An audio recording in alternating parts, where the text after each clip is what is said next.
lived on a farm for a few years. We moved to West Oakland in 1940. My family owned some houses over there.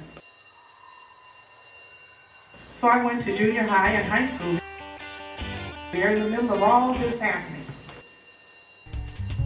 Jazz, blues, during the World Wars. After taking part in the cleanup in Japan,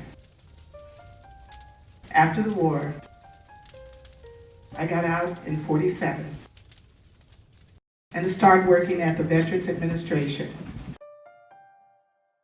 I came back to Fresno in 1949 after I heard this brother on the radio doing a program on KGST. I told Maury I want to be on the air, and he said, okay. I got on and started playing the typical black music. R&B, gospel. Before long, I was firmly entrenched, broadcasting my show weekend and selling radio time during the week. Sales was my real interest. My next move was to add the blues on Saturday morning. In 1950, Muddy Waters was just getting started. Sonny Boy Williamson.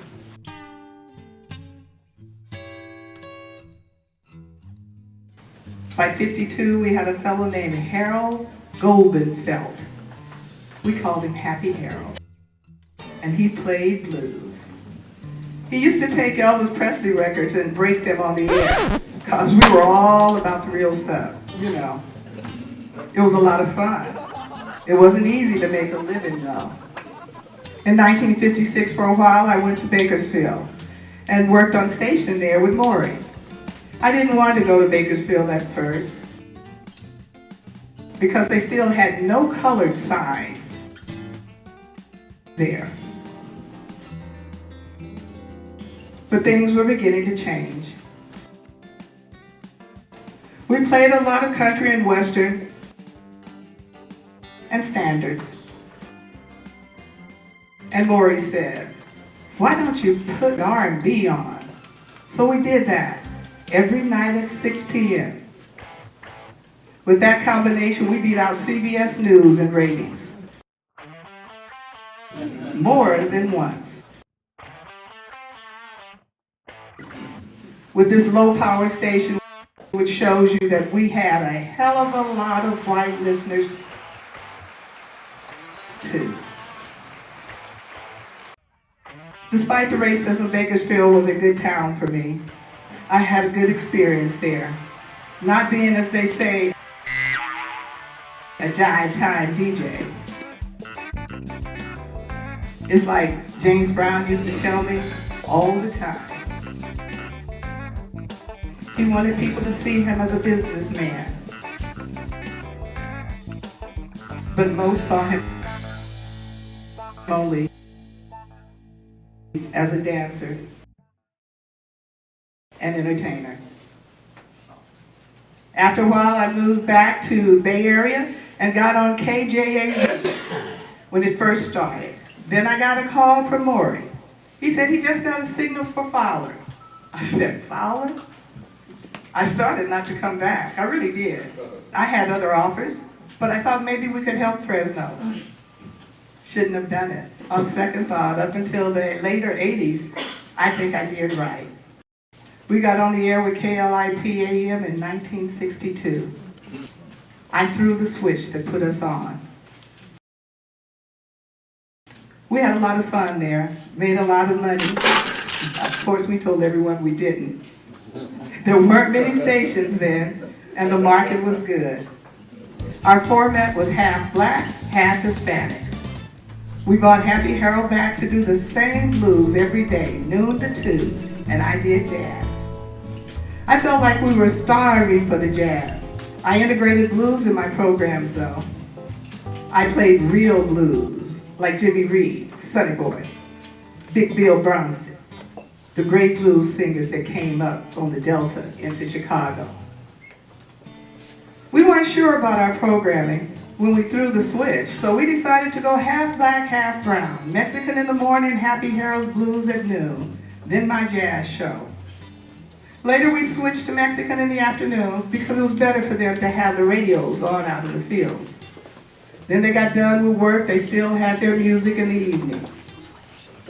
That programming was stronger and more money was to be made that way. We didn't have enough African American people here to do that, but we were able to advertise to that community and present a balanced format through the 60s and 70s. Then all the FMers came on the air, and we as an AM began to see the decline. That decline and deregulation slaughtered us.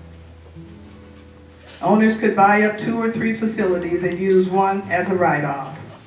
We tried to get Moore to file for FM for Fowler, and he finally filed and got the permit just before he died, January 1977. That was when I took over and converted the format to all soul every day and blues on Saturday. We did good for a while, then we began to trail off. As we moved into the 80s, a small, low-powered station could not compete with the superpower AM and FM stations, and so we slowly died. By 1992, we were gone.